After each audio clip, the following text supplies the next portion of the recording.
Revolution Radio.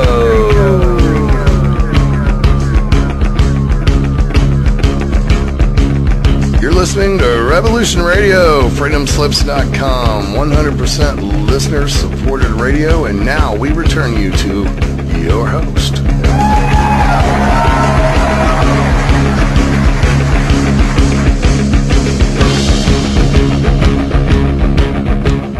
On the Inner Revolution. How are you all today?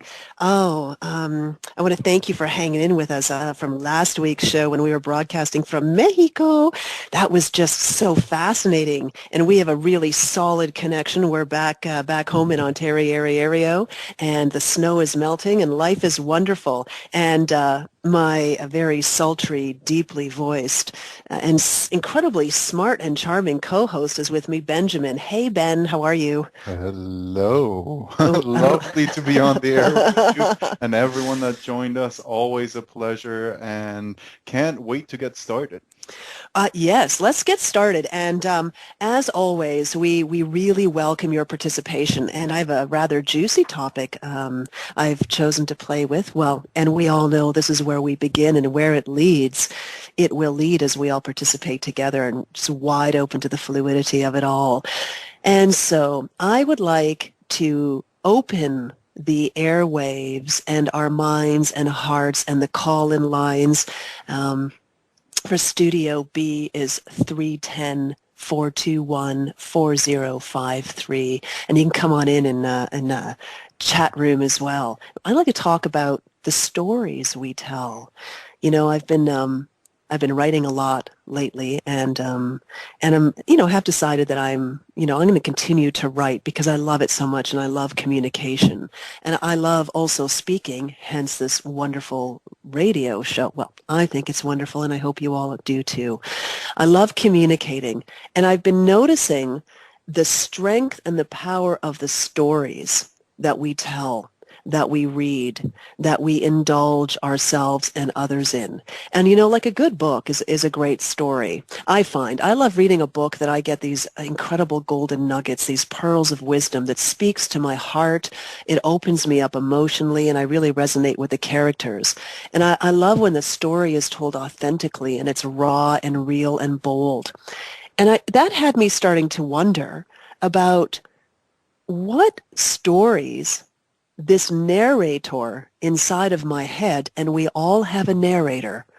And, just to define what that means, from my perspective, it's that voice inside that says, oh my God, look at my body today. Or am I actually going to wear that? How could they do that? It could be called the persecutor, the judge, the narrator. It's also the one that says, oh, I just love this. What a great experience. It is that defines things for us. And so I'd like to ask you, what are your stories? What are you telling yourself? And when you speak to others, do you pay attention to the words that you use? A friend of mine once said to me, the words that we use are the popcorn trails to our truth. And certainly I found that the popcorn trails to where we currently are, our set point right now. Do you notice the mental talk in your head? Do you notice the temperature, the emotional temperature of that narrator? Are they a tyrant? Are they sappy and sad? Are they a romantic? Are they angry? Are they telling you stories about how it could be better, or it's never enough? You're going to be left out in the cold? What stories do you tell? And then when you speak to others in your world, how do you narrate your experiences to them? What's your tonality? What kind of words do you use? And my big question is, do you find that your stories affect your reality, affect your relationships? And if so, how do they do that? And not only your stories, but the stories you hear from those around you. What about you, Ben? I find it so fascinating because very often I get so wrapped up in the story that I tell myself that I'm not even quite aware of the story that I'm telling. And reminding myself to listen to what I'm thinking, to what I'm saying, so often brings back not only where I'm at, but also really the power of words. That when I'm really spelling it out, I'm using all my magical spells, and I'm starting to not only notice what I'm saying, but how I'm saying it, because I can use the same words in a different tonality, and all of a sudden it just doesn't have that same meaning or that same seriousness about it. And I love playing with it all because, well, sometimes it's so fascinating. I often believe that um, the experiences that I have shape the stories that I create.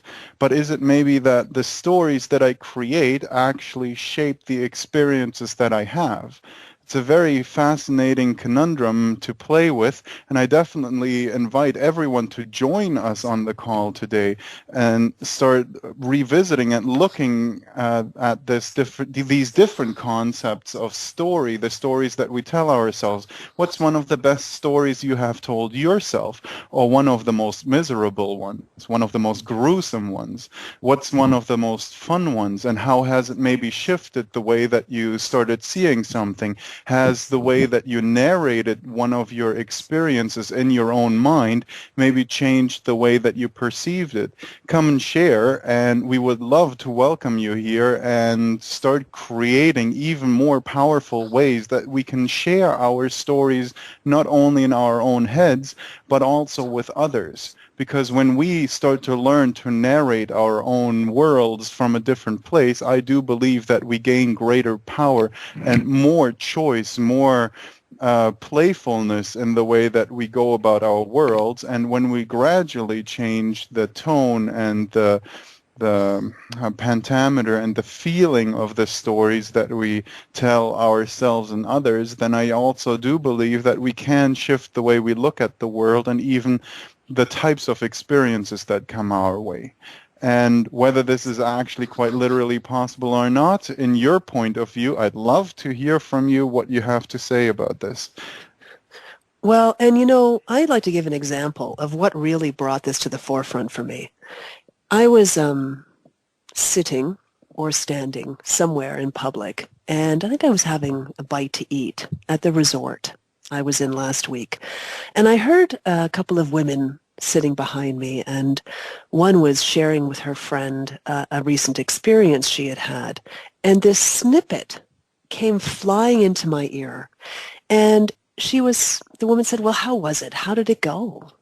And her friend replied by saying, well, nothing really went too badly.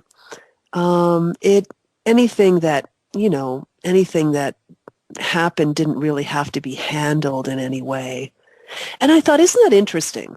Because what I'm hearing from that is an incredible lack of enthusiasm and a perspective that was looking for problems rather than perhaps, well, it was great. It was a really smooth trip. Everything went really well.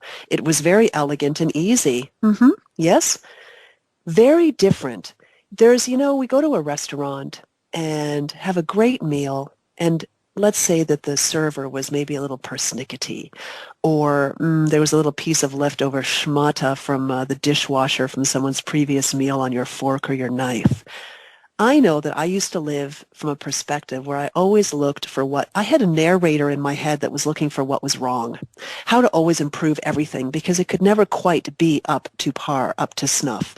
And so at the restaurant, there's having this great meal and someone says, how was the new restaurant you tried, Jasmine? And I would say, well, the food was great, but the waiter was, just so horrible. Or the food was great, but their cutlery, I mean, they should get a new dishwasher. I don't understand. And I would totally undercut the joyous experience because of the way in which this narrator, and at that point I was unaware that I had this narrator in my head. And perhaps even at that time, if somebody had mentioned that, I might have thought them a little bit, I don't know, out there.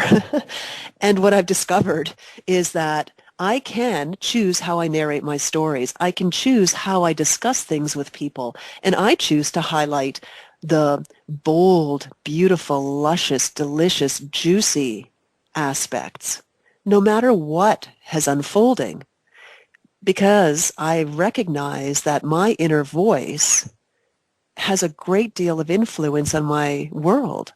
on how I feel and my physiology, and also on those that I'm speaking to. You ever have a girlfriend call you and you get into a gossip session with them and you hang up the phone and you want to go and kick your dog or beat your husband because she was telling you about how rocky her relationship is and how crappy men are and they're all the same. And even just saying those words, I can feel in my body and my vibration just this sticky, icky toffee-like pudding that is hardly as delicious as what could be served to me on a plate with whipped cream. And so I'm becoming really aware of the stories that I tell and the power of the words. As Ben spoke to earlier, words are, they're called spelling. I saw this on Facebook and I thought it was brilliant. Spelling. Because words cast spells, they're magic.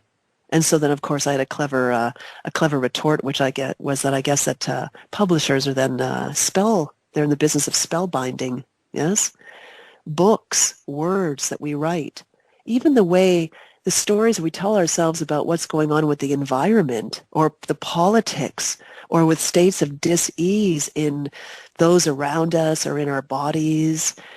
What if you could only tell a good story? How would that change your world? What if you were willing for the next 7 days, however many hours that is, if some wonderful mathematician can come on and tell me what that would accumulate to in the 60-second aspects of multiplication, if for the next 7 days, you paid really specific attention to the narrator in your mind, and knowing there's a narrator, you also know that you're the story writer, so you can direct your narrator. Isn't that nice? You can direct what is being said, spoken, and thought, and you can change it. And what if you were to begin to notice how that shifted your experience of your world, how your body felt? Because the body is like the dashboard of your car. It gives you all the information you require to navigate your world from a place of joy and to keep you on track, heading in the direction of, what's the buzzword these days people want? Purpose. Your purpose is to feel joy, your excitement. What if you could pay attention? What if you could begin to learn those skills? I certainly very much love not only the impact it can have on ourselves, but also the impact it can have on others just the same. Such that when we do tell one of those really capturing stories, we get completely wound up in that adventure and that excitement that was happening at the time, and we just move forward and get faster and faster and faster and faster, and the other people are just hanging off of our lips.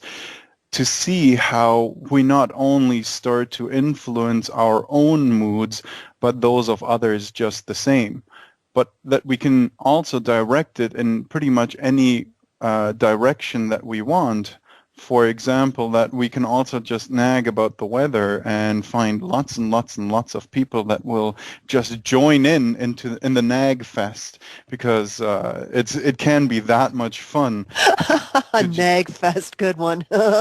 Well, it certainly sort of becomes that as we start to practice that vibration, because it's really funny as we practice any particular vibration of story, because they all seem to carry some type of vibration with them, that it seems to create a groove in our minds. It seems to create that a certain type of feeling that we get really good at. We practice it, and all of a sudden it becomes almost automatic, just the same way that driving did once when you had to learn it originally, and then now you don't have to think about it so easily anymore. You can access that type of an emotional sensation just like that very easily, and with that you get really skilled, so that next time it comes automatically and you don't even have to think that much about it anymore.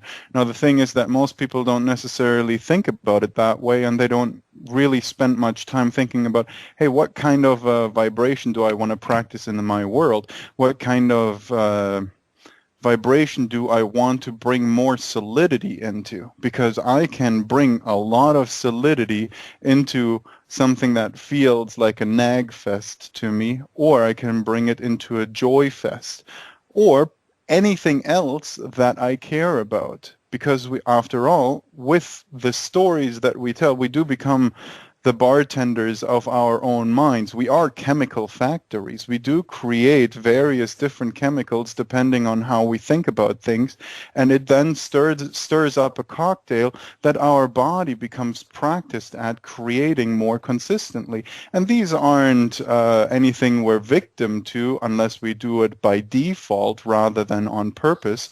When we do it on purpose, though, we actually do become the masters of our own physical chemical factories called the body. And you know what? I'd like to hone this down. And I'm really welcoming in participation either in the chat room or give us a call. What's the number at Studio B? 310-421-4053. Or you can join us directly via Skype. Our call-in ID is Freedom Screen 2. And I'm going to post that in the chat as well and repeat it once more. It's Freedom Screen 2. And you would just have to connect with me and add me as a contact.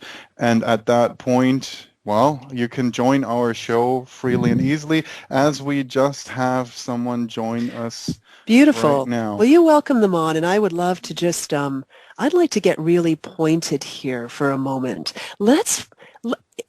There's a real hot spot for a lot of us. Let's go to relationships. What are your stories about the opposite sex? What are your stories, your narration about, relationships, love, romance? What are your stories around that? I mean, that's interesting. Do you have someone on the line with us? Because I can just hold my mouth for a moment. I'll try. Yes. Oh, no, please don't hold your mouth. I am here, but please continue. Jasmine, I'd love to hear that. Everyone loves to hear you speak. And Benjamin. I think you have a beautiful voice. I could listen to that accent. You could just read the phone book to me and I would be quite content. So I'll read numbers to you from the Bible. I think that's much far more interesting. You can fall asleep. That or the McDonald's menu, because I know that's one of your favorites as well. Yes. But I'm holding back. I'm listening. So tell me, I'm really curious, and thank you for calling in, Jairo. I love that, and starting the flow and joining in the fluidity. Let's talk about the stories that we have about men and women, intimate relationships, marriage. What is that like? Somebody in the chat room, I wrote this question. They said, well, and this is a very standard response I've heard from a lot of estrogen units, meaning females, that all men are pigs. And isn't that funny? Because the last time I checked, a man doesn't look anything like a pig.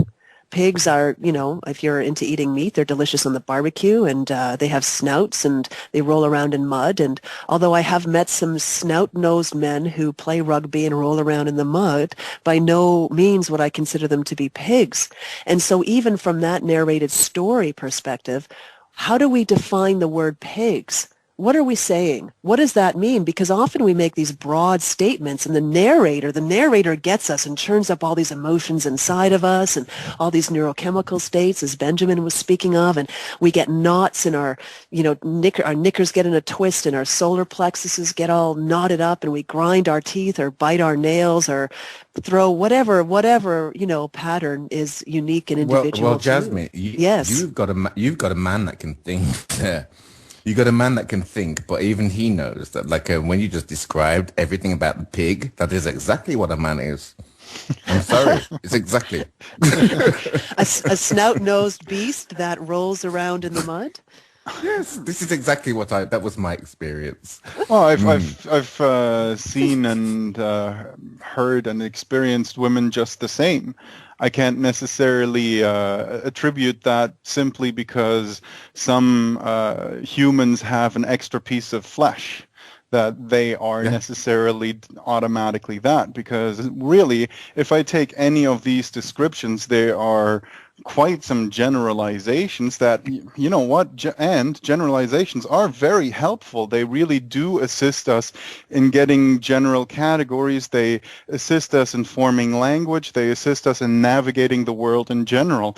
But it's also important to become flexible enough in adjusting that to understand that not necessarily all of any one category always fit that category. There's usually always exceptions. I've barely found... I'm sorry, with Ben, I completely agree with you. I didn't know this until recently, and it lasts like 10 years. But like, yes, that is exactly the same. Because the women are also pigs, except they have very nice hair and they have all the attributes that activates the man creature. That's the pigtails that we wear. Now, you know, this is interesting too, because I'd love to hear about the generalities, and are they generalities or stories about women as well? Because, I mean, women, the narrators, they tell us stories, and oftentimes we're not even paying attention.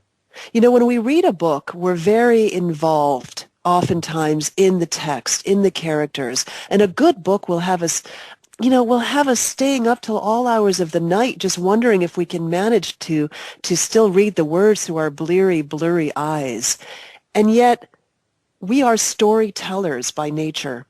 And I always say the only story worth telling is a healed one, or perhaps a balanced one, an aware one, a joyous one that allows the goodness of all situations and circumstances to come through. Some of us have been raked over the coals by men and women and relationships and sexuality and, oh my gosh, family relationships. But is that really true? Or is it just the story we're telling ourselves? And how does that story serve you? Is it keeping in play all this nonsense about all the past relationships coming into the new one? Does it have us lock our hearts away?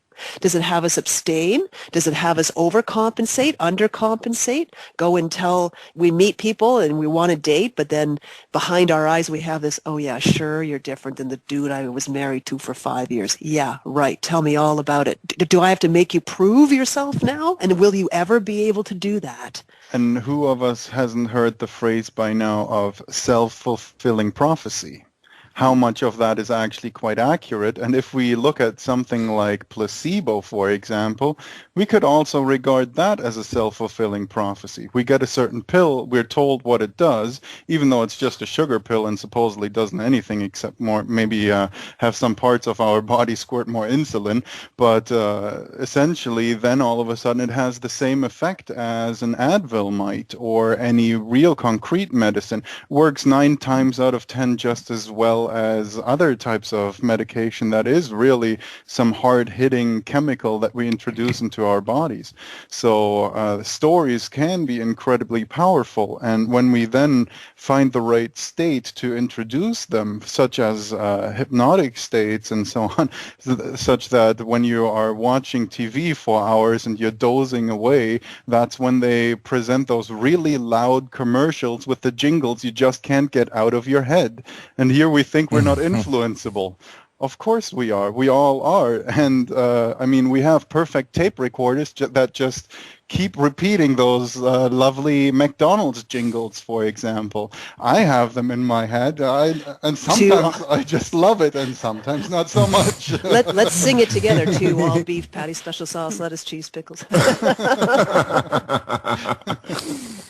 But what you're saying, both of you are saying the same thing.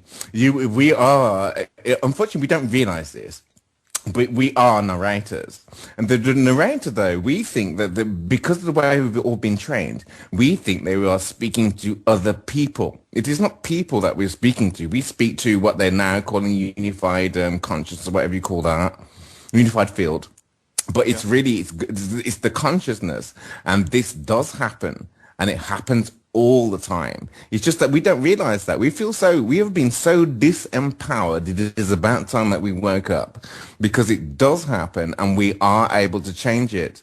The problem is that those that I call the zombies, they think that they think only on the sense of like crabs in the bucket. They constantly do that.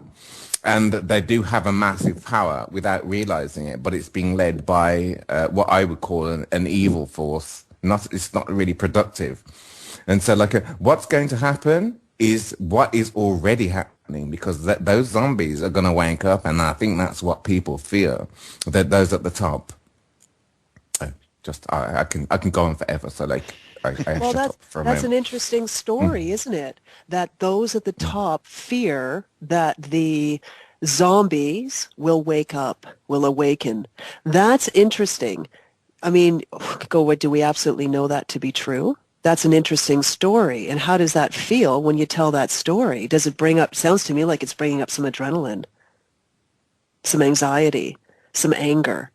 And the question, I guess, for each of us is, are we willing to notice that, what's happening in our physiology, because that is the most obvious of signals for us, and do we want to feel that, or would we rather feel that everything is working out?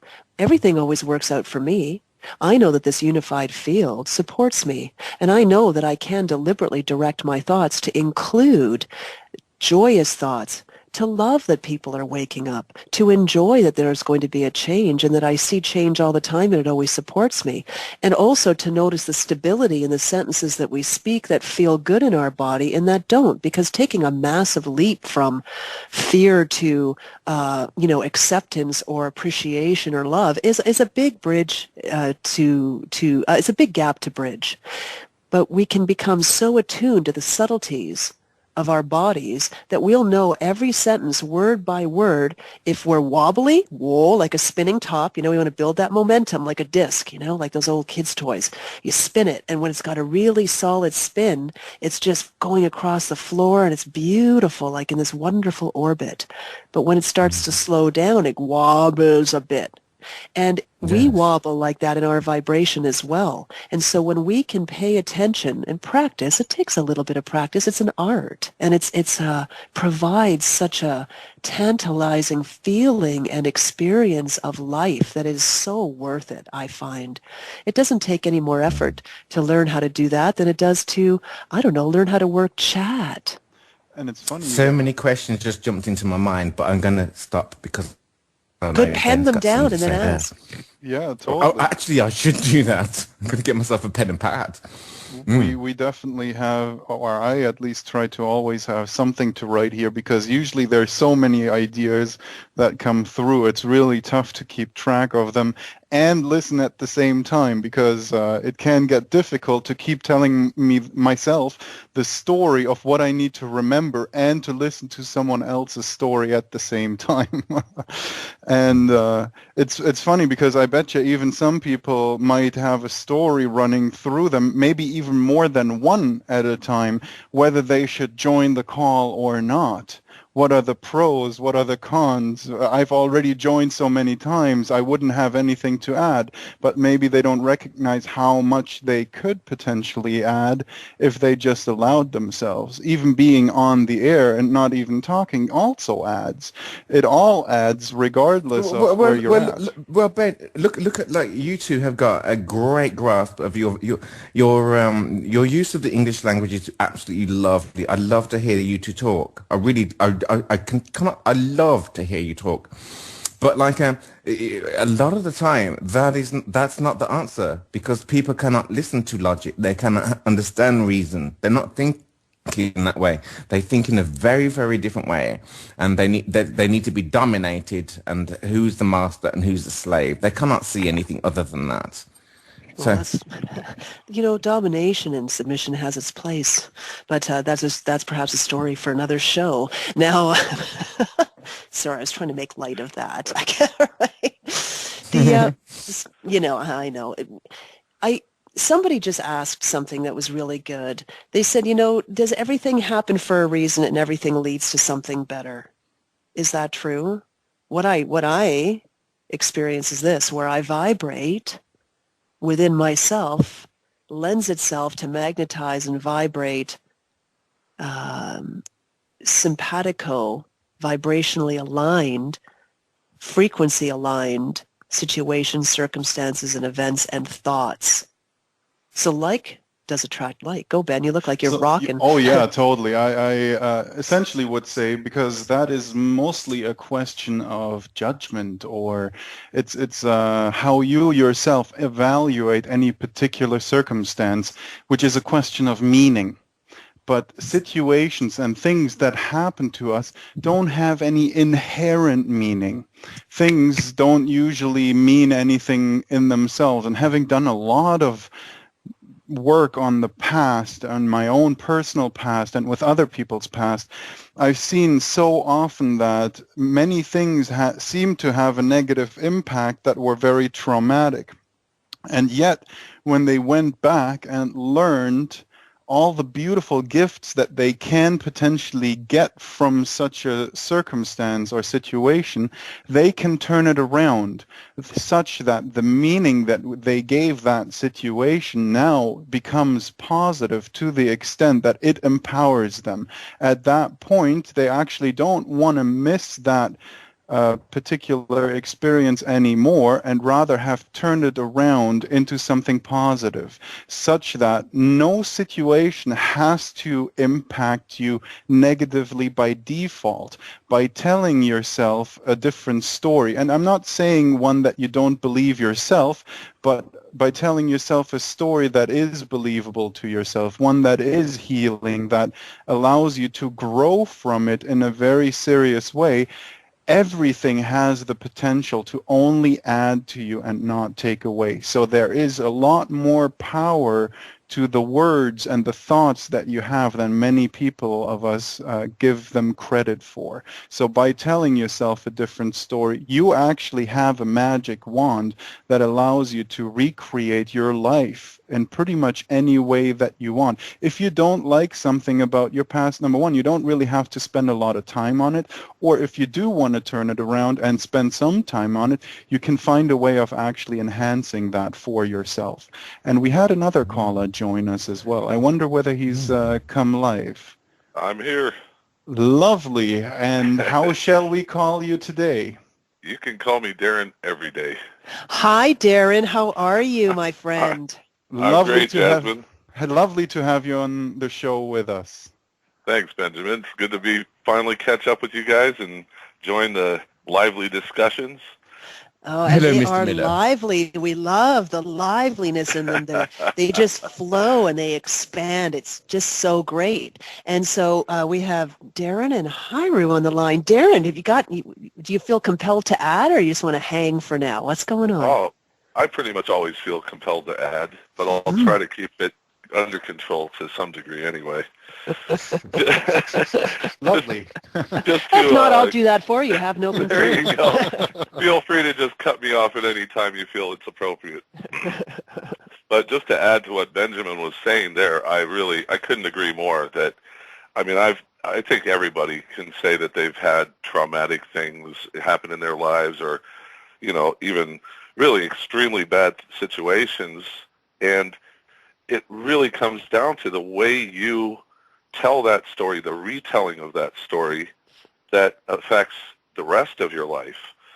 Because, I mean, it could be the worst thing that ever happened to you or the best thing that ever happened to you. And that's up to you, really, right? Totally. I agree. And the lovely thing is that anything that happened back in the past is over right now anyway. Absolutely. So anything that is still impacting us today is only the thoughts we are recreating in this moment. It's not really that situation that has a hold of us, except for our thoughts that we are currently really re-manifesting in this moment. So Exactly. if we can manifest them in this one way that is impacting us negatively, we can also choose to adjust them to sound and look differently. And when we do that, we then have a different effect from it. And that is so lovely and empowering when we start to grab hold of that, because then we do become the masters of the force. Well, Exactly. Well, Absolutely. my experience is that we are the masters of our world, and we are creating our reality, whether we're doing it deliberately and consciously, directing it, or we're creating by default. We are creating it. There is no doubt about that. And if anyone feels that perhaps that's not the case, then I ask you, who's the only common denominator in your world? Do you notice the chatter in your mind? Are you present to what's going on in your body? Are you aware that the only way you can ever have any experience is through your own senses, and you can only ever monitor or tell a story about anything from your own thoughts? The question is, are you aware of that which notices? the thoughts, which notices the senses. And that's just the fine-tuning that where we're at, and I'll call it the awakening process, the self-actualization process at this time on this incredible earth that we live on. And there's Yes. more well-being than not. Yes, Hyro, please. Yeah, what you're saying is perfect. I love the way that I don't even need a speaker. When you and Ben are talking, I don't speak at all. It's brilliant. But like, I am able to step above those thoughts. I can step above the thoughts, and I can see the thoughts. I can see them happening. I can see that mind chatter happening in my mind. But there is something very important that just before you were saying that is that when you're speaking to consciousness, what they call that universal field now, that when you're talking to that, it doesn't recognize not. It recognizes fact. It is a brutal creature, and it just works. It works that way. You don't use it. There's no not in there. It just does I have a exactly question. as you. Is it You create the world, it as Ben was saying absolutely before. Hyro, is it brutal or is it benevolent? Is it so unconditional in its support and love that it will produce for you, allow you to realize and be revealed to you anything in any way that you choose? Isn't that unconditional? Jasmine, I live in a world where I'm in a human body. So there is, for me, good, evil, black, white, whatever you want to call that. However, that is not the way the universal field sees it. That's how I see it. And unfortunately, even though I want, like, those bad people doing these terrible things, how you hear all these horrendous stories, they will not be harmed because that's not what the universal field is. It doesn't work that way. It's that's how I see it. And do you feel how, to a certain extent, you don't necessarily feel good when you tell yourself those stories about those bad people? It is you that oftentimes might not feel good. I know that that's the case for me. When I keep thinking about these terrible people and all the things they could do to everyone else, and eventually I can't get by actually including myself too. What could they do to me? Oh my God. Maybe I should freak out more. Freak out. Then all of a sudden it gets really difficult eventually, at least, not to include myself.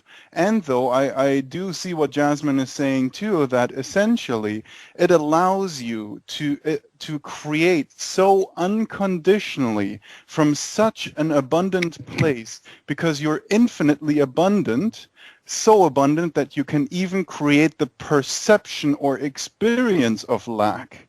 It doesn't mean that there is really any lack there as a foundation, because all of a sudden you can even have an abundance of lack.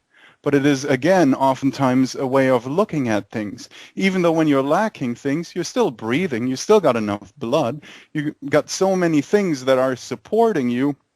But it really depends also on where are we putting our focus, because the flashlight of consciousness is, to a certain degree, at least the waking consciousness, is limited. We can only point it at so many pieces at any one time. And we could argue there, since we began it with men and women's differences, that women have a capability of focusing on more at a time as compared to men. Famous female multitasking, but even that is questionable, because yesterday I had a gentleman that was a real ninja. He was able to not only talk, but chat at the same time and like things on Facebook. It was really amazing. So supposedly men have some of that capability too. But I find it fascinating because in that consciousness, we can even tell ourselves the story of I.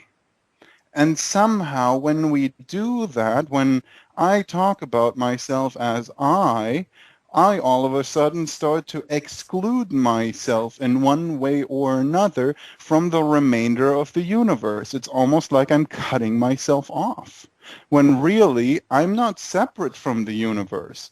I'm actually part of this natural planet just the same way that everything around me is. So it is sort of funny that we oftentimes see ourselves as separate when that isn't necessarily an ultimate truth, but rather more so, again, a story that we can tell ourselves if we choose to. Right. I think it all comes down to context. You know, it's what Hiro was saying before is he's operating there from the human context, or you can operate from the universal context. It's what the story changes depending on the context, right? Well, I would say, define the human context. Are we just talking about the fleshy mass? Are we talking about, Well, looking yes, out from my eyes, hearing with my ears, thinking inside my brain. I mean, you can step back from that and observe that happening, and that changes the context to, I'm not quite sure what, but something else. And so you get what I mean? It's also in the context of the moment you're in. And I mean, going back to what Benjamin was saying earlier about the present moment, right now we're sitting here having a conversation, and that's really all that's happening. I mean, the sun's shining in my window, which is wonderful. But the things of your past and the imagined things of your future, they're not happening right now. And I've done some change work, too, with people. What I say is helping them get what they want. And people that, allegedly suffer from depression or anxiety, it's always about the story they're telling themselves about what was happening or what might happen, but not what's actually happening. And that by being in the present moment and being quiet changes everything. The story is very, very different then. It's the context of the moment. well, I agree. And I would also play with the idea that each present moment is created by us. And so even considering and bringing into realization past moments that may be Right. uncomfortable or unpleasant, that is the current moment. There is Right. only ever the current moment. And so those people are really bringing into their current moment something that feels uncomfortable through, as you said, their stories. And so what if we were, there's great meditation is wonderful for being quiet and still, and I love it and honor it and utilize it myself. And then what? And then the mind is silent. And then what? And now what do I? And now how do I want to feel? What kind of juice do I want to create? What kind of cocktail in my physiology do I want to feel? Am I into a calm day, relaxing, joyous, exciting? I want to feel in the flow and fluid, and I love that. And I find appreciation to be a very powerful way to get there, to start with simple things like I like coffee. Really? I mean, and it feels good Absolutely. for me. Now, if I go from Absolutely. I like coffee to, I'm a best-selling author, that is that wobble I was speaking to earlier to Hiro about. That goes in the top, the stability of my vibration starts to rock a bit. And then as I'm rocking and I continue to create forward from that place, I rock more. And I bring into my world some polarized situations oftentimes that don't exactly, the puzzle pieces don't fit together in a very complementary way. But if I can just bring myself in the morning to, I like coffee. I mean, or whatever your gig is, because I love coffee. And I love that Ben makes me a coffee in the morning. And I love when I make my coffee. And I love when he delivers me one. And even that, I can feel it in my body that my vibration is speeding up. The momentum is speeding up. And what I know is that when I stay and I feel those considerations and thoughts and I create that in my present current now, because that's the current is now, more I will attract and magnetize feeling like vibrational thoughts to that place. I just have to retrain myself to start appreciating things. It's so simple, which means I exclude from my awareness things that feel wobbly.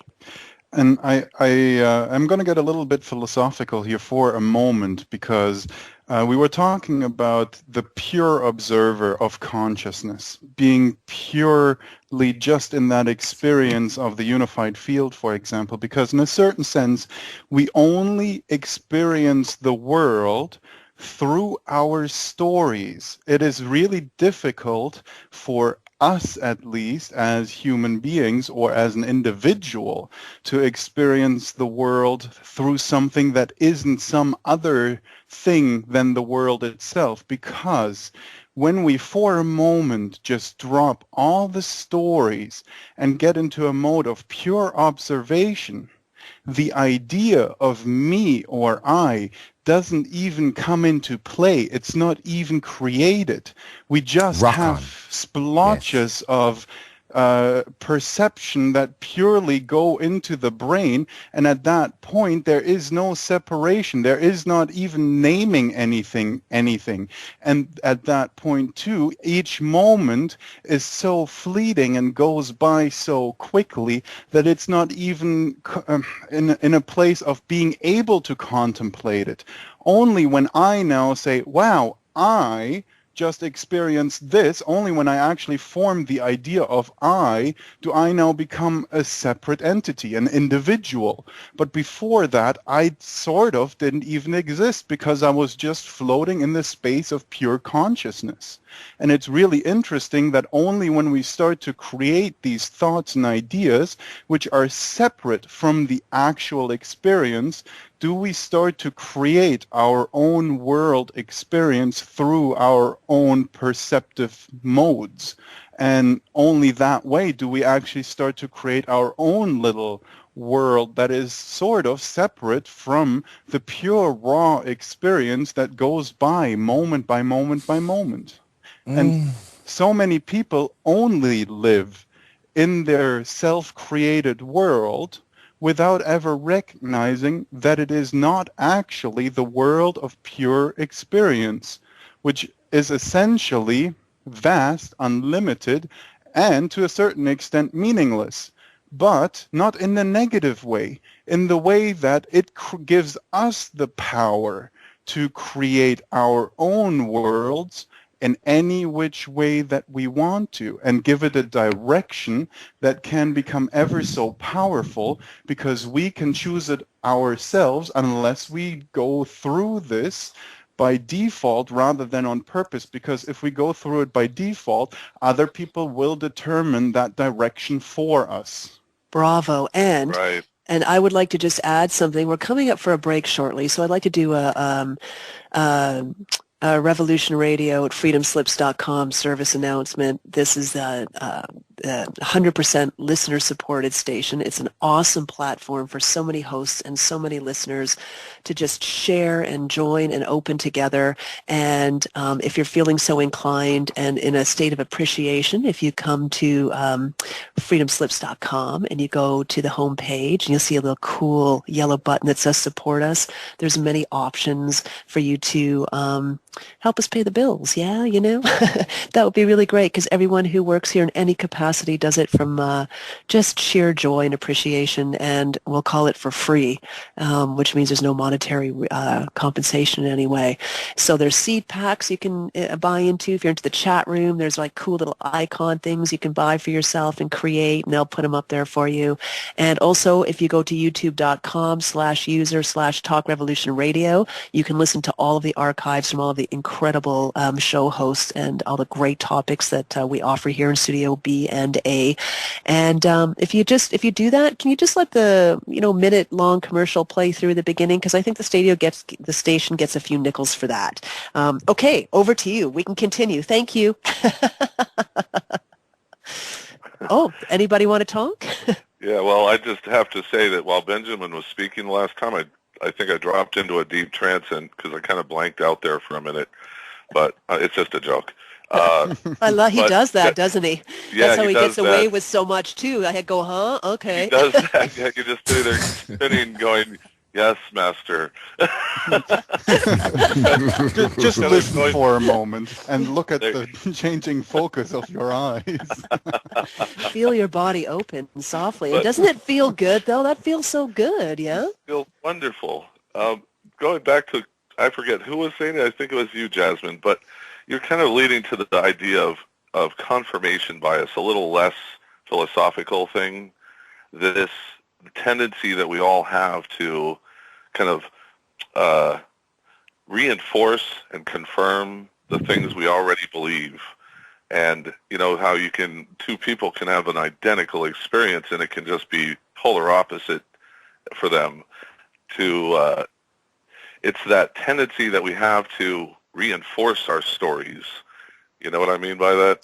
I do. And you know what? This is what the number one thing I enjoy sharing so much through communication in whatever form that takes for me is to bring people's awareness to themselves, to their own awareness. Yeah. Because once we are aware of our awareness, which is, so much fun, then we step into the mastery. Ben and I call it mastering your world. Because isn't that true? Once we recognize that we are the creators, that we can deliberately direct our thoughts, that we use our senses, that we're the common denominator, that we can choose what we desire and how we want to feel, and recognize that it's not about the things, but it's really about the feelings that we believe we'll get, and we can create those right now by feeling that, by appreciating things. My goodness, that's life at its best. That is total and complete mastery. And it's just really about becoming aware of the awareness and then choosing. I want to use another word there, Jasmine. Oh, please do. A maestro of, you are a conductor, the maestro of the great consciousness, which I don't like to use the universe field, but the maestro, you're conducting, that's what happens. The master has another thing, master slave is what everyone's playing, so maestro, I like that one. It's up to you. And even those two are just stories. Each Right. word carries its own story. So if we say one over the other frequently enough, it becomes a background tone. And we can really choose, even if we had victim, victim, victim, victim all over the place, if we now say something like freedom, freedom, freedom, freedom, freedom, even if we don't believe it at first, at some point it becomes so natural that we do start to believe it. We can quite literally change it simply by adjusting our radio dial to the right Studio B on Thursdays from 3 till 5. And joining in and sharing. Good one. And beyond just thinking and saying freedom, it's really the universe, the unified field, Bob's your uncle, whatever you want to call it, the quantum flower of life, understands vibration. It's electromagnetic, it's vibrational, it's magnetic, it's frequency. And so speech is lovely, but oftentimes we can say things, and the universe will call it, I'll call it that, this consciousness, this universe, it doesn't listen to what our words are. It's not speaking any linguistics. It hears how we feel. That is the magnetic point of attraction, and we are magnets. We can't expect to feel joy on 98.6 and then tune into on FM and tune into an AM station and wonder what the heck is going on and blame the radio. It really is about tuning the instrument of the self. I loved Jairo, the master conductor. Conductors, musicians in symphonies, they tune their own instruments, they care for them, they learn the notes, they practice, they enjoy it, they expand their musical repertoires, their abilities. They don't blame the saxophone player because their cello is out of tune. And don't we do that? Isn't there a way in which we're looking at the world out there going, oh my gosh, the politicians, the people, the warlords, my wife, my husband, my mother-in-law, the teenagers, and we're singing this poor me, I'm a victim story, when the truth is, all we have to do is take a little practice, become more conscious. And you're right, Jairo, the universe is an all-inclusive. It has no negatives. I don't want to be late. I want to be late. And we'll create that from the panic because we're creating, even more importantly, we're creating panic in our vibration. So it's not about anyone else. And really, anything and everyone out there is only my story of them. And everyone will have a different story about that piece of art, a different story about that fender bender, a different story about that suit that man is wearing. Everyone has their own story. I apologize, Jasmine, but I'm just listening to you and Ben, the way that you use words. I really love it. I'm just like listening to the way you're using words and like I'm not paying attention properly. I totally agree with you, but I said maestro. The maestro. That's it. Yes, not the master. I don't like that one because of the master-slave thing.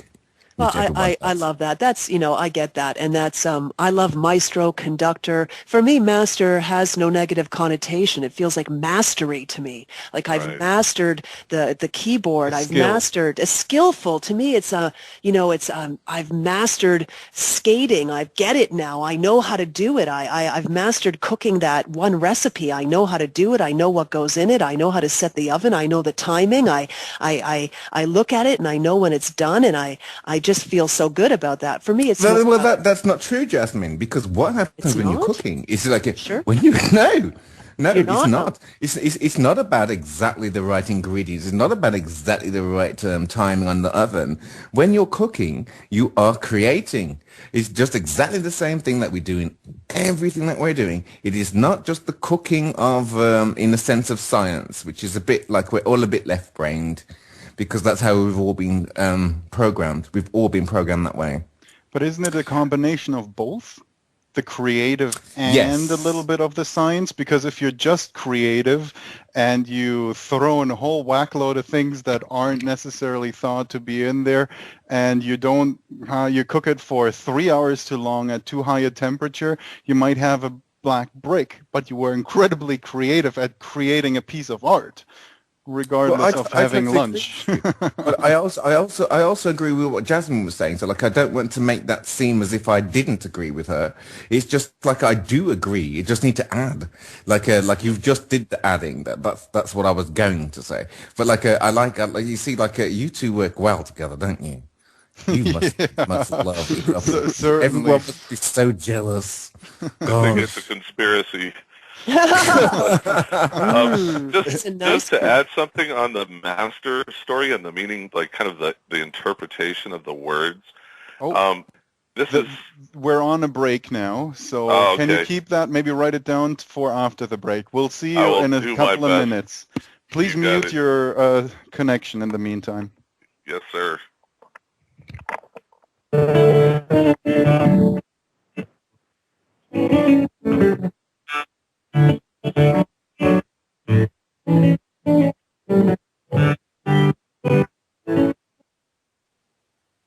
Yoo-hoo, I'm back. It's Jasmine here on Studio B at the Inner Revolution with my co-host Benjamin, and we have Hyro and Darren on the line, and we're enjoying a lively discussion about the universe and the stories that we tell ourselves on this amazing platform at Revolution Radio at freedomslips.com, which is 100% listener-supported radio. And we would love for you to come on over and visit us and chat in the chat room. Give us a call in Studio B to join the conversation at 310-421-4053. And also check out our homepage at freedomslips.com and click that support us button and offer up some support for this completely listener-supported station. And check out our archives on youtube.com/user Talk Revolution Radio, and listen to all of our Studio A and Studio B hosts and their perspectives and their amazing shows and guests that they have and topics that they cover. And there's such an array of topics to choose from too. Everything from politics, environment, spiritual. It's just lovely here. And yeah, if you do that, please let the commercial at the front of the archive play through, because the station receives a little bit of monetary support, and that helps pay for our wires and things like that, yeah? And now, on with the Inner Revolution. Hi, everybody. Hello, and it's so lovely to have you, Darren and Jairo, on the call with us. Just lovely. And I believe Darren wanted to speak a little further on the topic of mastery, just as we were starting to go into the break. So I wanted to see, Darren, are you back with us? I'm sorry, Ben. Darren's not allowed to speak. I'm here. I'm speaking all the time. Mr. Miller, sorry.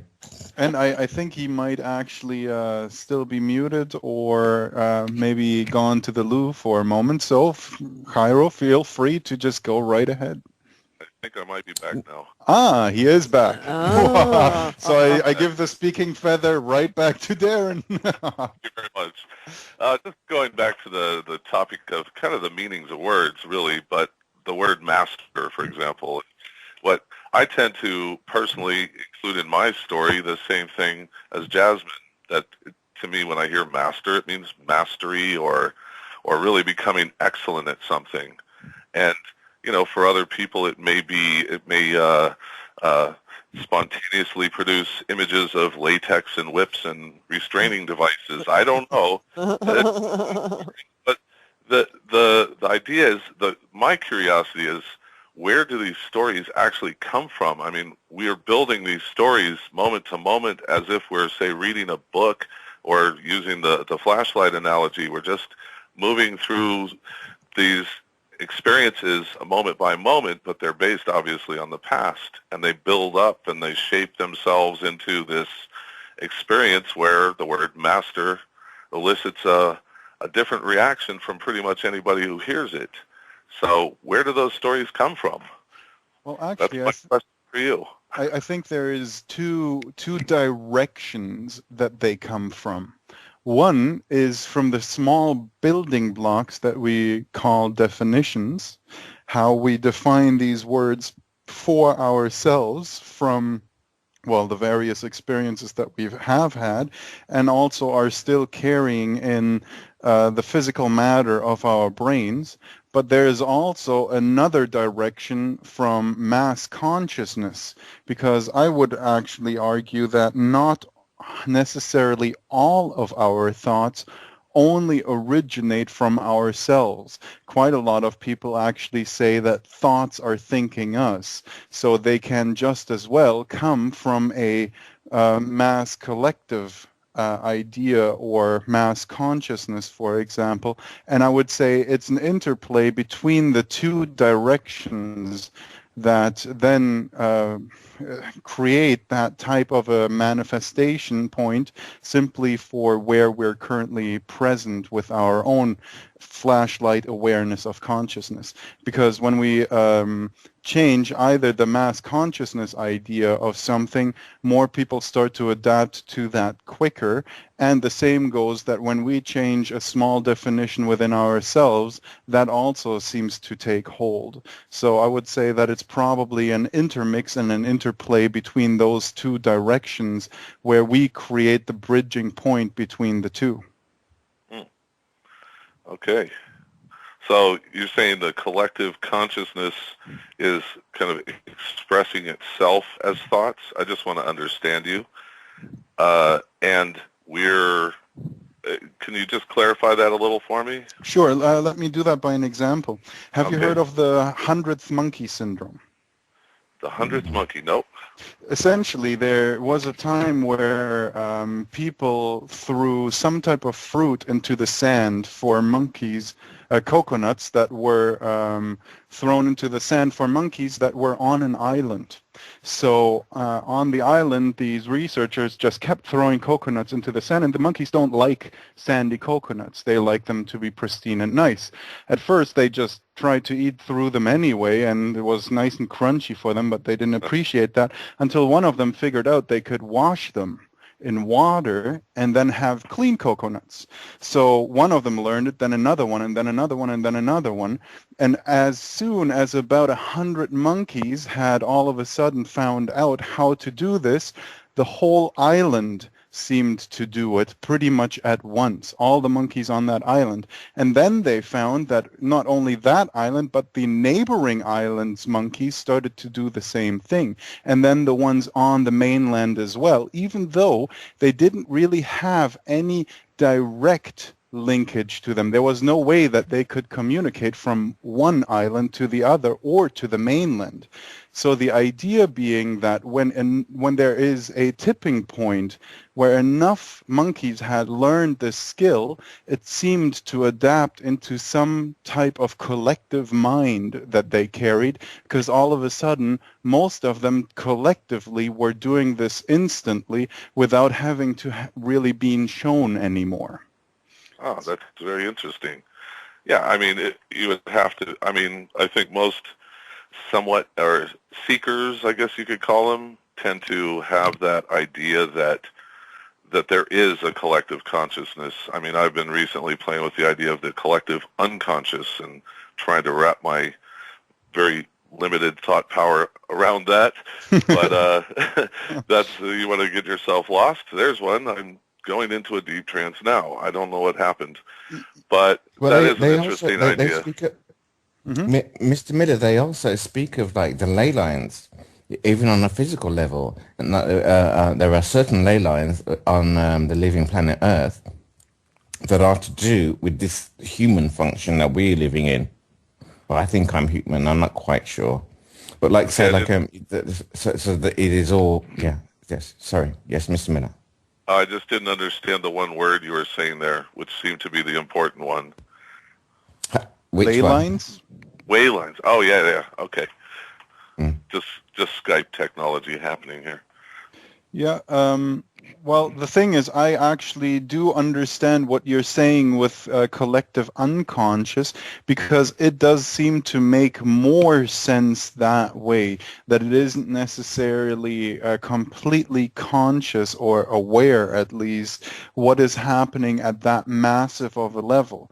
It is only that when it passes through, with thought like that, passes through our particular consciousness, that we then momentarily become aware of it. It's sort of like we have our personal unconscious, as well as a collective unconscious. Whether we now call it conscious or unconscious, I mean, that's a matter of definition. For example, I'm not Sure. necessarily sure that they are particularly any different, because do these monkeys do that really consciously, or from an aware place that they're transferring information that way? No, not necessarily. I think it's more that that is happening at levels that they're not necessarily purposefully controlling. It's just something that happens on the back end because they're all programmed to a similar radio frequency. And when one of them starts, or when when there's the tipping point that has been reached, then all of a sudden there seems to be enough weight or enough momentum to a particular idea or way of functioning that that particular species seems to adopt at a completely different level that hasn't necessarily been accepted entirely by our mainstream science. Although there are more and more people that are really starting to look into this, researchers such as Rupert Sheldrake, who is doing all types of wonderful experiments on ideas like telephone telepathy, things that pretty much all of us have experienced, where we think of someone and then they call. And skeptics had the longest time argument of saying that, no, this is just purely due to chance, but the clearer evidence is now showing that no, this is not due to chance. There is actually some factor in all of that that shows us we are clearly tapping into a group mind there that is very profound and allows us to communicate in ways that we don't necessarily always see with our eyes or hear with our ears. I agree. And as interesting as the group unconsciousness topic can be, I often wonder if we just distract ourselves with that. Because does it really matter? Does it really matter what's unconscious versus what we're currently aware of with the consciousness? Because what I know, at least in my experience, is that anything that wants to reveal itself or be realized by me will eventually become conscious. I spent a long time playing in the unconscious realms through shamanic work and healing work of varying modalities, and I could, roll out quite a length of material with scribed modalities and things that I've done. But what I really get is, does it really matter for what I want to create? Am I using that as a distraction? Is that just an illusion? We know, I have certainly experienced, and I'm sure most of us have, a connection between those that we love. Telepathy, I like to refer. I heard that referred to in that term, and I quite enjoyed that rather than telepathy, because it's through that vibrational feeling frequency, especially when we consider the heart and Heart Math Institute if we want to look at science for a moment to prop ourselves a little bit here, has shown through varying experiments that the heart is the electromagnetic field that connects us all, that radiates around our bodies at a very substantial distance of up to, I think, basically 55 feet, if not more, depending on how we develop our vibrational escrows and frequencies. And also that the heart, not the mind, is the first thing to pick up information, transfer it to the mind, and then the mind bounces it back down to the heart, and we move forward from there. Now, I think for some of us, we're just not in tune because of our lack of skill or awareness, until we become more skillful or aware, is how I'd rather say that, about developing the awareness of our own awareness, to tune into our heart levels, to tune into that insight, into that intuitive self. And when I know my life is lived consciously here, maybe I would refer to that as Hyro spoke to the human aspect, or was it Darren? Maybe the way I would define humanity is that I'm here in a body on a planet having an experience. And I also view that there's more of me that is non-physical than is physical.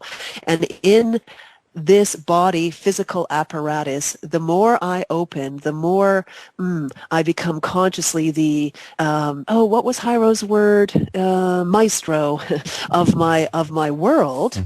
The more skillful I become, then I am moving forward, creating my world and choosing my desires and feeling the pleasure of that and enjoying the appreciation and the anticipation of what is unfolding, and really reveling and thriving in what is here, to not be conditional, to be so unconditional, so stable in myself, in my vibration, that there is nothing, not even my own thought, nothing outside, no outer condition that can rock that.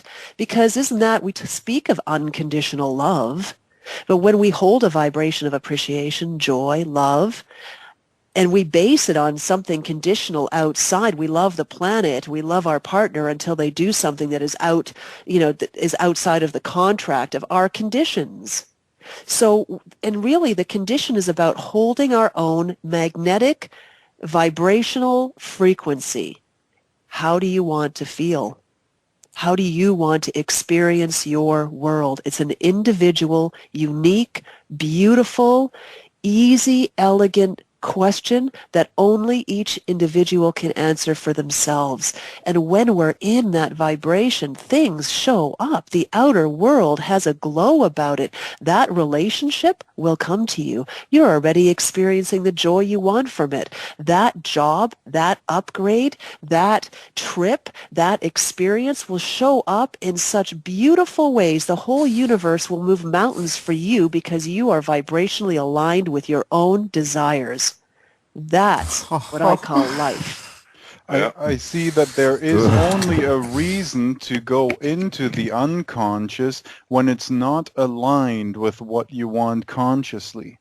When the two are not aiming in the same direction, that's the point when dissonance comes about. But when you do aim both of them in the same direction, then exactly what you were just talking about aligns itself. You actually have the power that moves mountains and creates worlds flow right through you.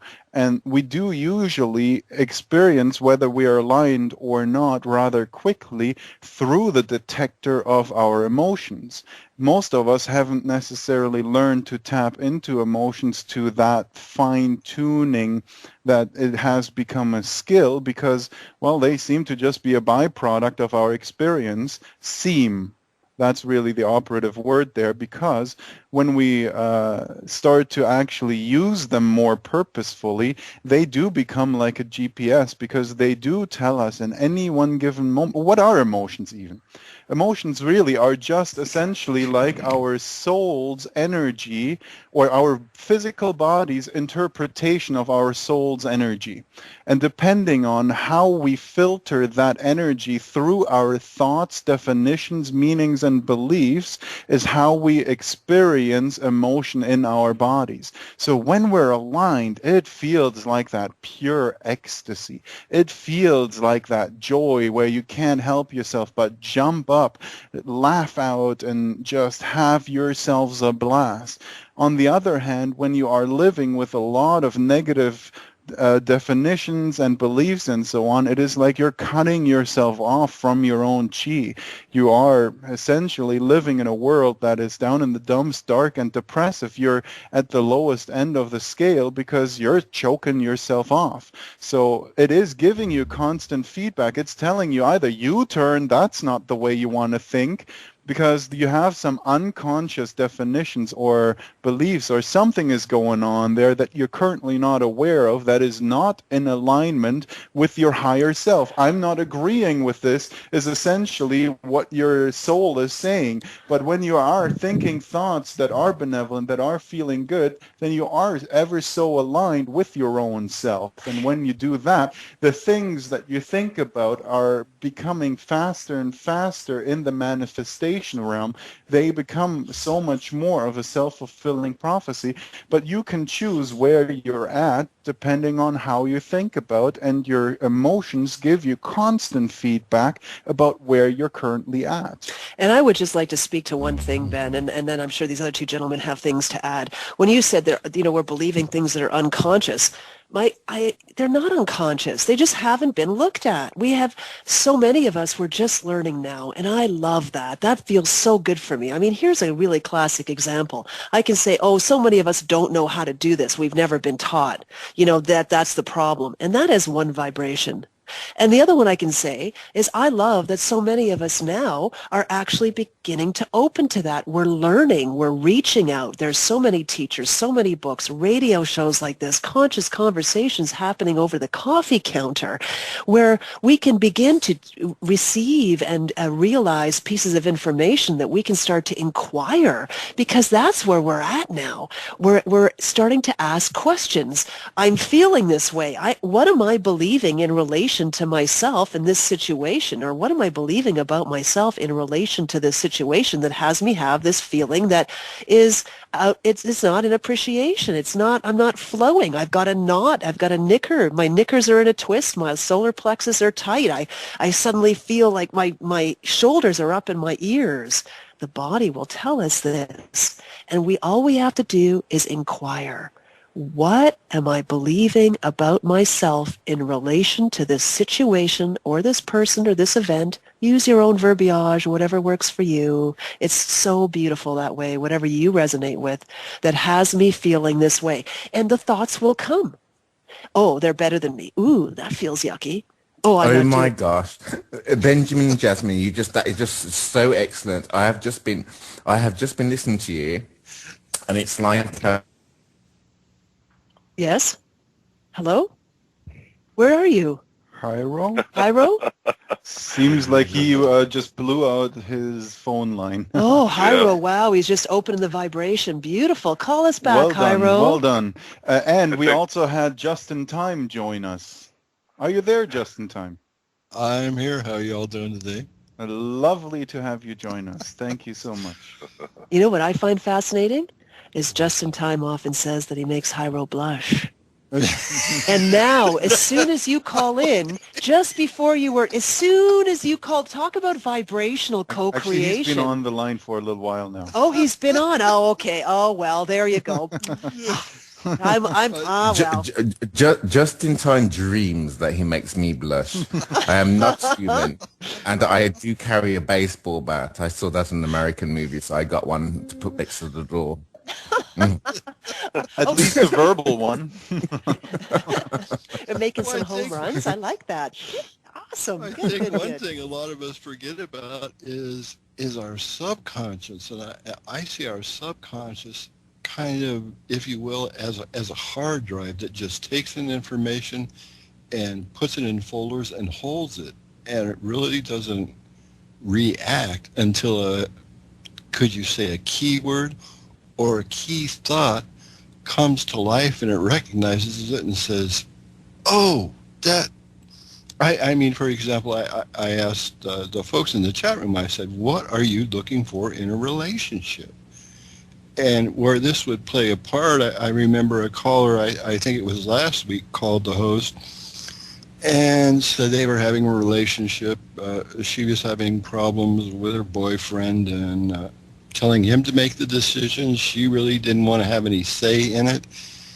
And the first thing the host asked her about was her father. And she said, oh, well, Daddy always made all the decisions.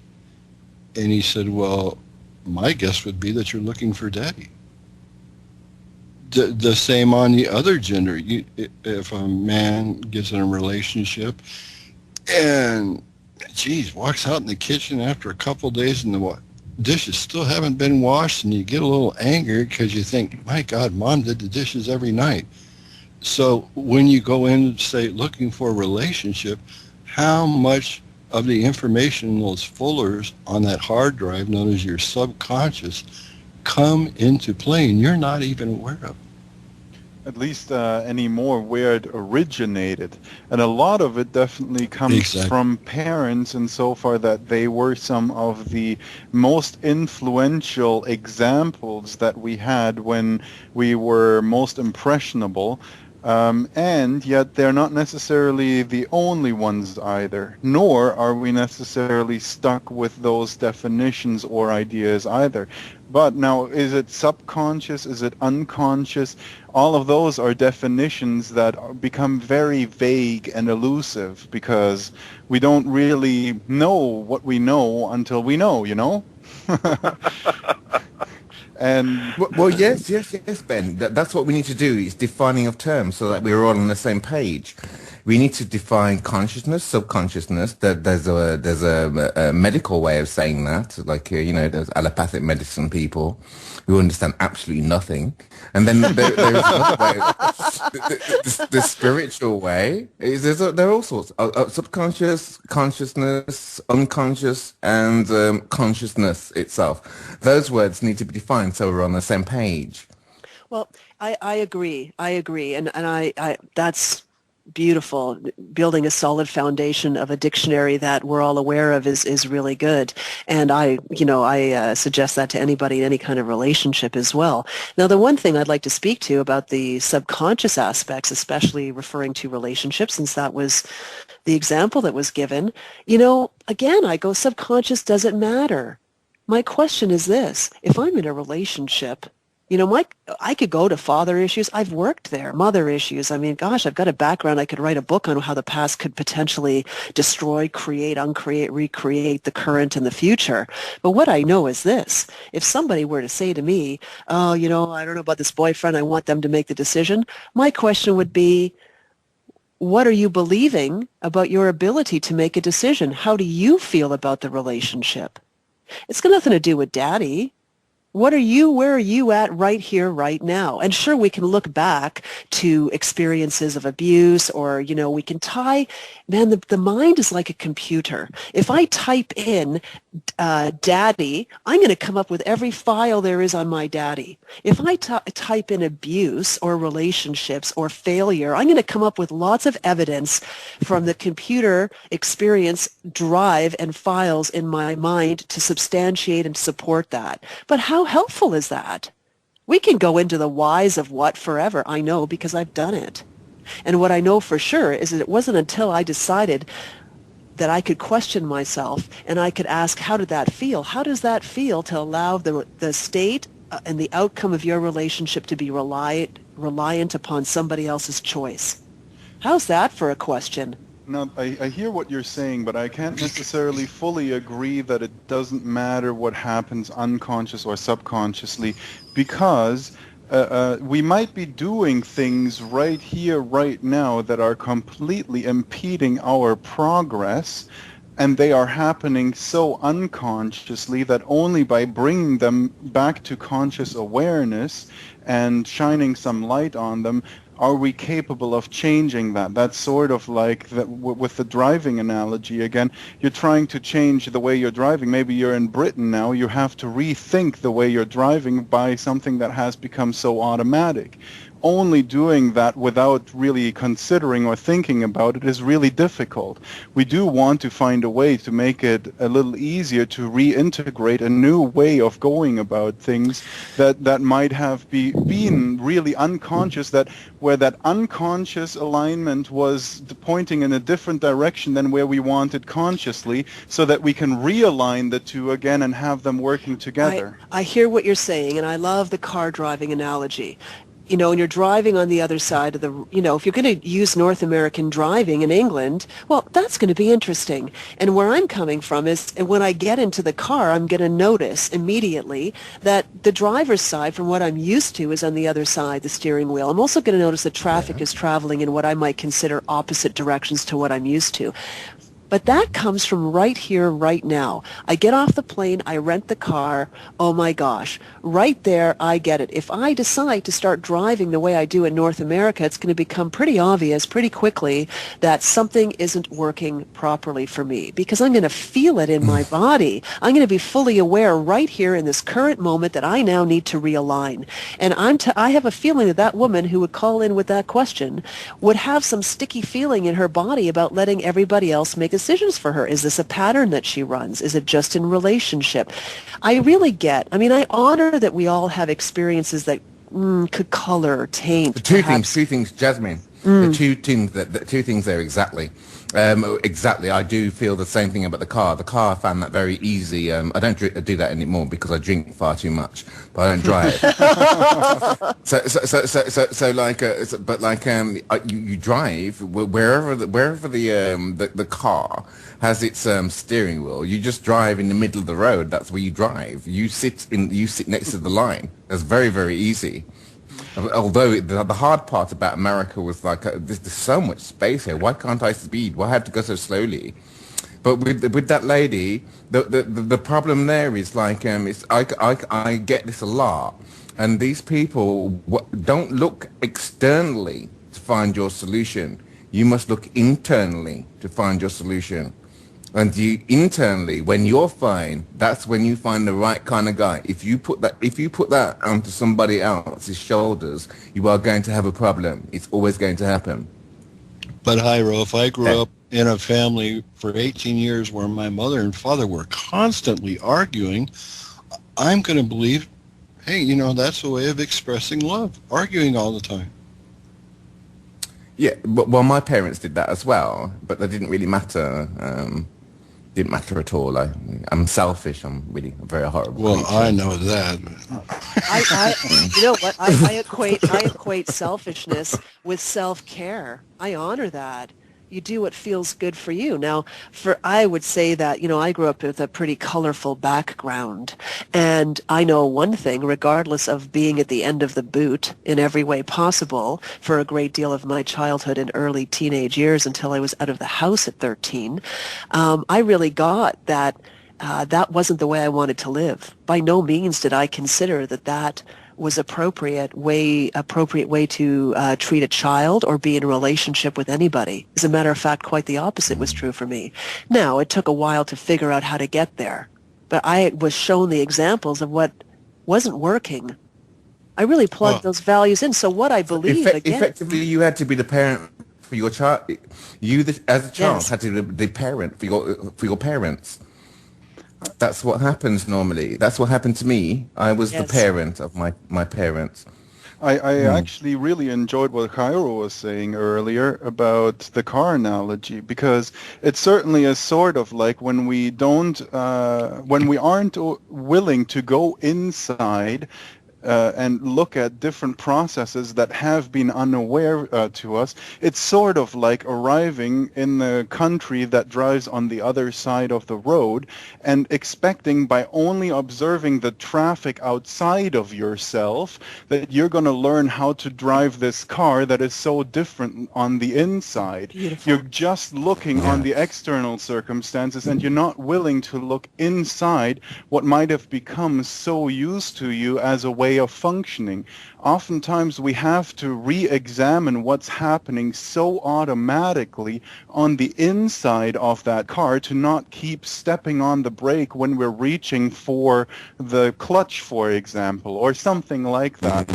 Like that, all of a sudden we learn to reorient our ways of operating to something that is more conducive to the new environment, not only externally because we're driving on the other side of the road, but also because we're actually sitting on the other side of the car itself. And if we then install another idea in our mind, such as, for example, always keep the passenger on the outside of the road, it might assist us in just integrating this new experience in a way that is much simpler than when we just try to fumble around on the inside of the car, somehow attempting to move it, watching all the other cars zoom by, not understanding why ours is not driving, even though we're so used to driving it in the other country. Will you stop doing that, Ben? I'm not speaking to you any longer. We've got some... If you're going to take my words and say them far better than I do, I'm not speaking to you any longer. Are you going to hang up? You need to reconnect, Hyro. You're buzzing out. Okay. Sorry. Oh, you're back on now, Hyro. No, you're good now. Oh, is he good now?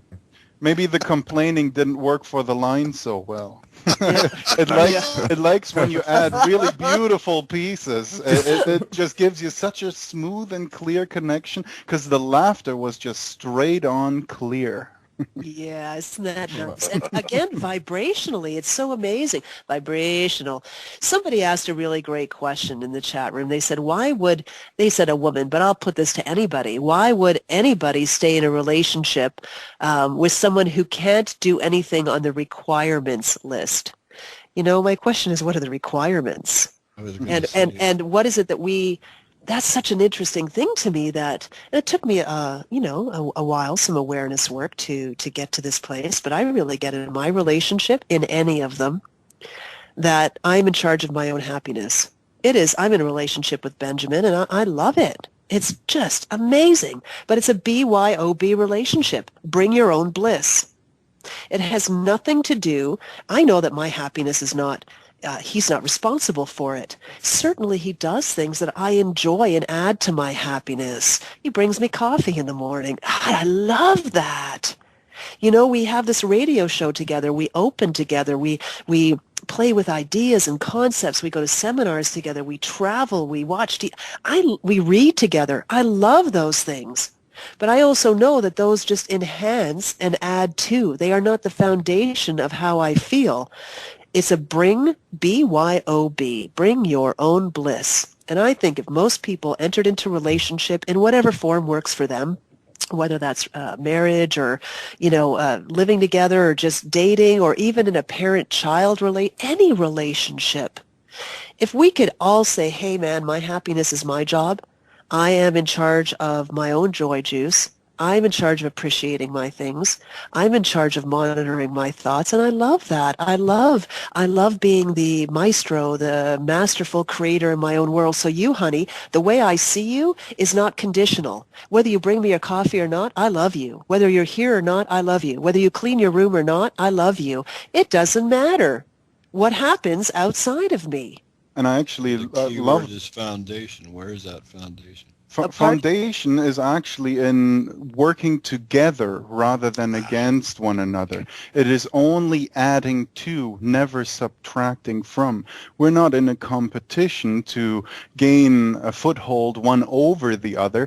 And I actually quite appreciated, Hyro, what you offered, because earlier, for example, I'm you not offering offered anything. I'm disgusted by your beautiful bliss. Well, bring your own bliss stuff. My God. You're good. You offered such a beautiful piece that without that, I couldn't have gotten that analogy like that. So I really love that we all have our piece to add to this wonderful round, because without that, I would just be stirring my own soup. But here we're all adding new ingredients that just make it so much richer, so much more flavorful, and it continues to be one stream of consciousness where each one just continues to grow us as a group rather than anyone taking away from one another. I haven't felt subtracted from in all of this at all. Actually, I have gained so much from every single comment that I appreciate each of your presences so much. It is so lovely to hear all the beautiful contributions, because I find we're all just creating so nicely together in this vibration of lovely bringing things into life that just haven't been expressed quite like this before. And it is lovely to have each and every single piece that you add, because it really does create a larger whole. It's sort of like we now all together have a greater cake that we get to share. Yum, yum. Right. Excellent. Yeah, if I can chime in here for a second, it's the old, I forget if it's an analogy or whatever, where if you were to exchange $1 with someone else, you each end up with $1. You exchange an idea with somebody else, and you both end up with 2 ideas. Yeah. And the going to the relationship thing, one of the things, I mean, I've had the pleasure of spending time with the 2 of you, and it really is a very pleasant experience to enjoy your complicity. And I think one of the reasons it works so well, at least from my observation of you, is that each of you has formed a really good relationship with yourself first. And I think that's where a lot of positive energy comes from, is the ability to kind of embrace and accept yourself and learn to like yourself, so then you have a lot more to give someone else. Lovely. Yeah. Thank you. Thank you. I appreciate that. That's Well, beautiful. Believe me, it was my pleasure. Oh. And it continues to be. I'm with Hyro. You guys are wonderful. Hey, mister. And you know, that is it. I got to tell you, thank you for that. And that's nice to hear. It's always nice to be appreciated, and for me to have that reflected back, because I have done a lot of work. And it was a lot like work to get to this place. But there's a part of me that's kind of like, I don't know, what would be the appropriate canine version, like a pit bull maybe, or a hound dog, more like a hound dog. I'm on it. And I made this commitment to myself, a declaration that I would be balanced, that I wanted a relationship with myself, that I wanted to have a partnership, that I wanted to share with humanity. And I had some work to do, because I had some beliefs as a result of some experiences. I did some mental math, 1 + 1 = this, and some of the equations I came up with about who I was in the world, whether I was worthy or not, what love was about, were pretty interesting, and they were certainly supportive in relationships that were, well, a little disharmonious in a lot of ways. And reflecting back your own disharmony in a way, maybe. Tuning into, totally, Darren, tuning into that radio station vibrationally. And so I decided I wanted to change channels. And when I changed channels, and there is going between the octaves, going between the channels, the octaves, the dimensions, whatever you want to call it, I like octaves of consciousness. There is a static that comes. And I spent a few years in some pretty heavy static, man.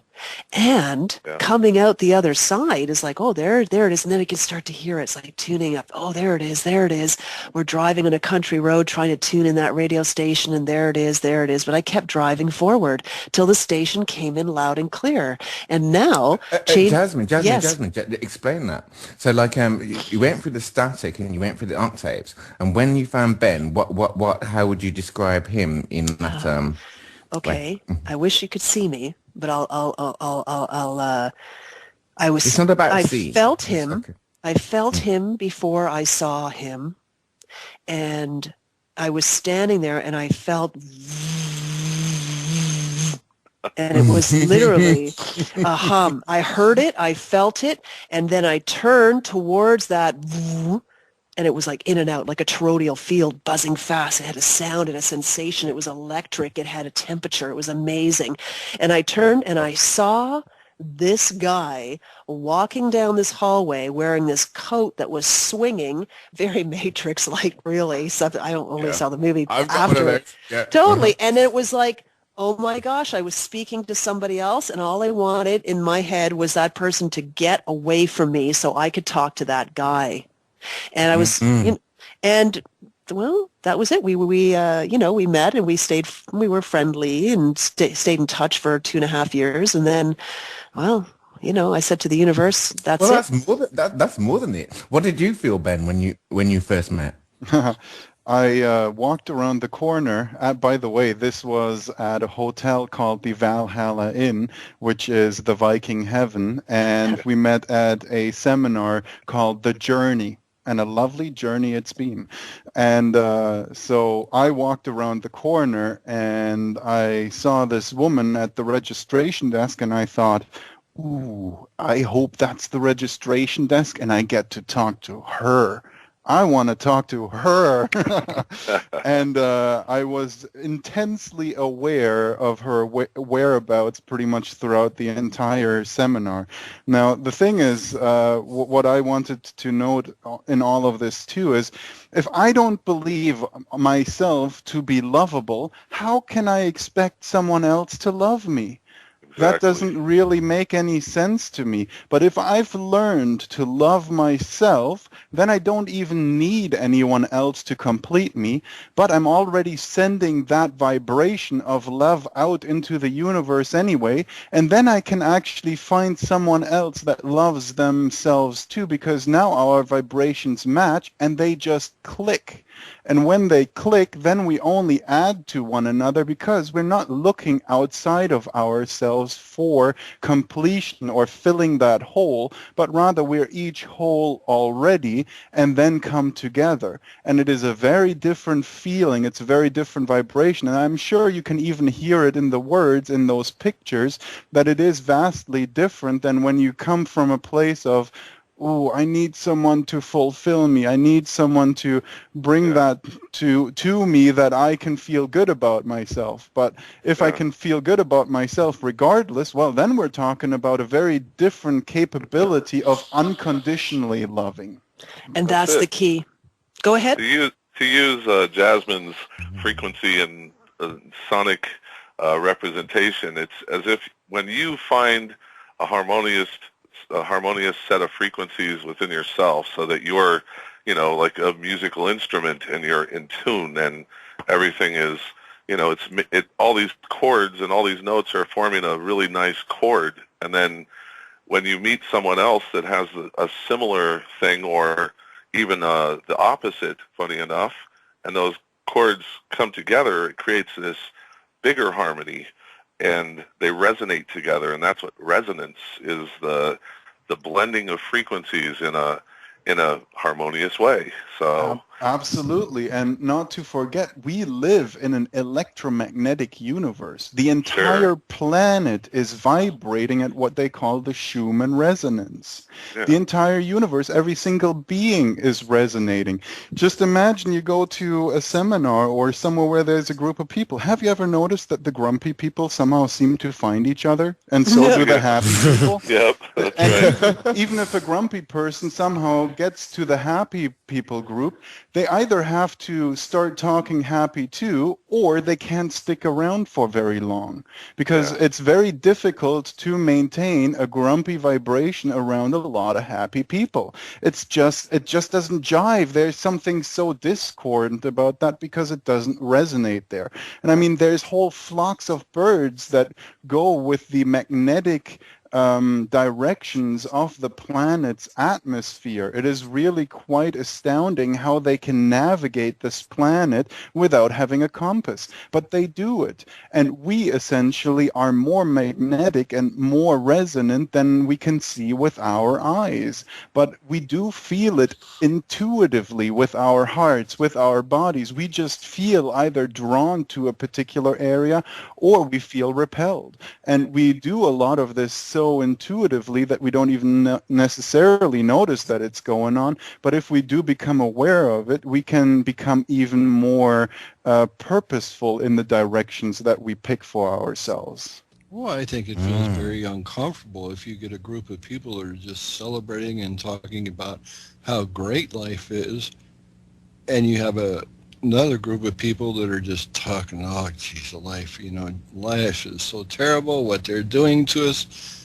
It feels uncomfortable, and for both sides. One doesn't feel comfortable with the other, and vice versa. And it's funny because we even use words such like it doesn't jive together. Right. So we use musical terms to already describe these Yeah, I'm things. not in tune with that. Yes, because Right. it is very much about resonance. And it is actually very fascinating, too, that if you take a lot of grandfather clocks or cuckoo clocks or whatever, and you put them all on a wall, they start to adjust to each other. The same way that if you put women all together in a house and they live together over a prolonged period of time, their menstrual cycles will start to align. Things just align in ways that we don't necessarily always know they do, but they do. And it's so funny because if you're happy in a house of grumpy people, you will find that one other happy person eventually, or Ben, you will turn grumpy.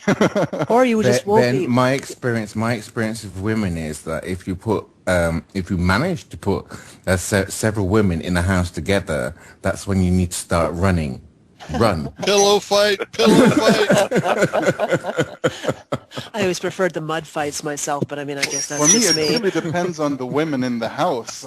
There's so many different things that you can either have joy with or avoid depending on where you're at.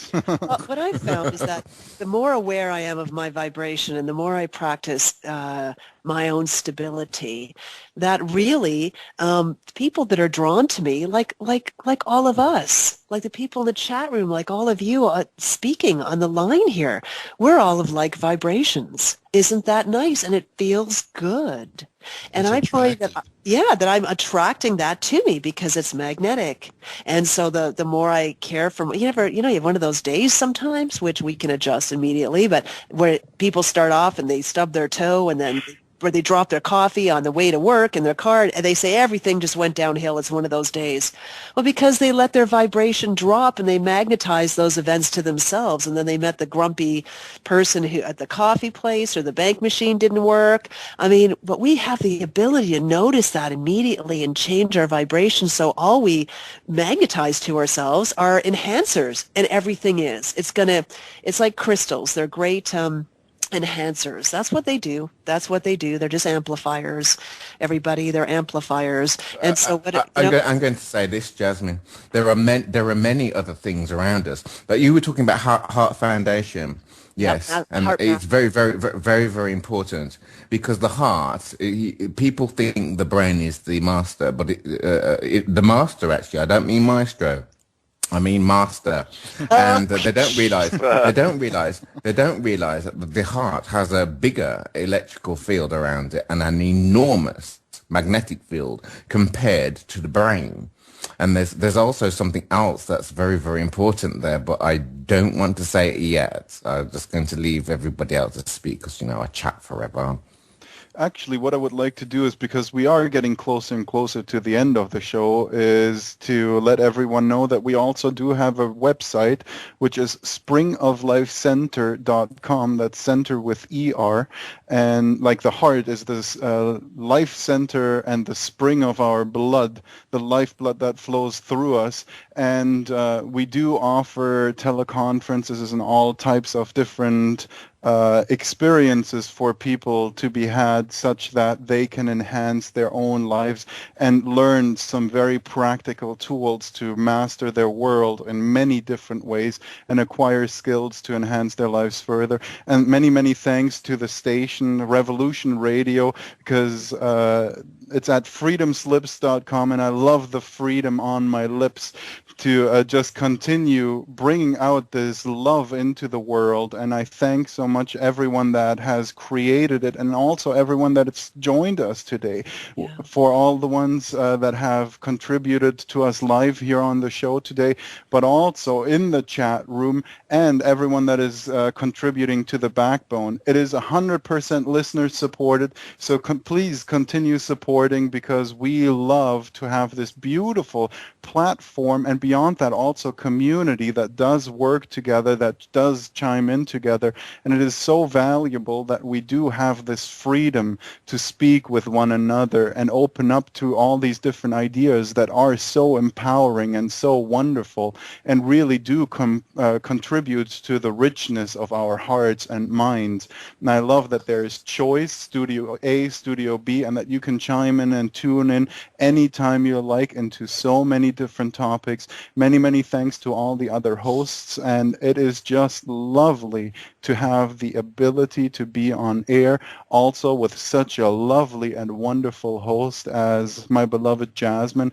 Just always such a pleasure and honor, and I'm very grateful and appreciative that we get to host the show together. Many, many thanks to all of you. How cool are you? And you guys. Thank you. Thank you. Thank you, Darren. Thank you. Thank you, Jairo. Thank you, Just in Time, for joining us. It was such a lovely show. And following us is on Studio B is At This Moment with Angela Black, and she's always a hoot and a treat. And so if you feel like staying tuned in, please do. And now that we've got all the Love Fest complete, anybody want to say anything else? Happy vibrations. Take to the Just sky like on a If natural high. it's Angela, Oops, everybody speak at once. Good. Everyone talk at once. It's fun. And then stop at once. Yeah. I would just about like to being- say that the stories we're telling ourselves are basically the self-fulfilling prophecy that we're predicting for our future. So choose very good subjects for yourself, Yeah. Thoughts and are you're going to be a lot happier. Come on. Thoughts are things. Choose good ones. That's a Mike Dooley Good. quote. There you go. Take to the sky on a natural high. And on that note, I'm going to say goodbye and thank you very much. Thank you, Darren, and we'll talk soon. I look forward to having a Yep. fire with you and your sweetheart soon. Absolutely. Can't wait. Bye-bye. Ciao. Always a pleasure. Always Thank a you, pleasure. Just in Time. It's just into, oh, good. So we have a few more minutes, so let's just appreciate, let's appreciate something juicy. I appreciate the show. I appreciate all the communication. Appreciate talking to all of you and all of your input and your energy. And I appreciate the springtime that's coming here. I it's good. appreciate to be a spirit in form, that I do get to create this experience for myself and get to really choose more and more consciously how I create it for myself as I become more and more aware. And I appreciate all of you listening in so much. Thank you, and have yourselves a lovely week.